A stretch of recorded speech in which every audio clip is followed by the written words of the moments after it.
Audio E9001 তো 6 মাস না খোলার কারণে অবস্থা। ভিতরে দেখেন কি অবস্থা হয়েছে। আর এই যে প্লাস্টার করেছে পোকায়, তো খোলার পরে ভিতরটা আপনাদের দেখাচ্ছে যে অবস্থা কীরকম হয়েছে। দেখুন এই যে খোলা হচ্ছে,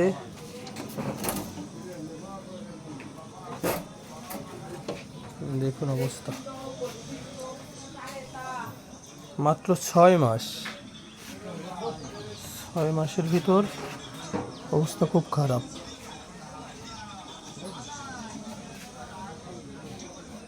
তো এগুলো ওয়াশ করারও প্রয়োজন আছে। তার কারণ কি, এই যে ময়লাগুলো দেখছেন, এই ময়লাগুলোর কারণে কিন্তু এই যে লেগগুলোতে মরিচা ধরে যাবে।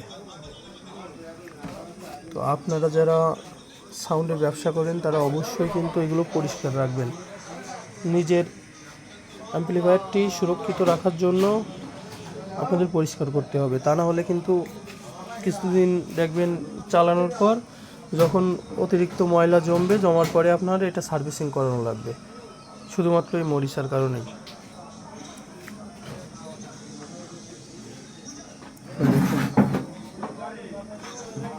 Made in USA XLS 1200 transformer, একটা অরিজিনাল অ্যাম্প্লিফায়ার। দেখেন এখানে সিরিয়ালের, এটা কালারটা সোনালি কালার। তো দেখেন অরিজিনাল মাল। এই বোর্ডেও লেখা আছে মেড ইন ইউএসএ।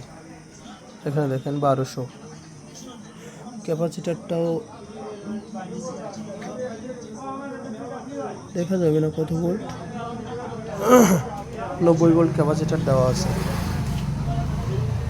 দেখেন এখানে যে বোর্ডটা আছে, বোর্ডটাতেও মেড ইন ইউএসএ লেখা। মাল যেটা অরিজিনাল সেটা দেখলেই বোঝা যায় সব দিক থেকে। তো সবাই সুস্থ থাকবেন, ভালো থাকবেন, ধন্যবাদ।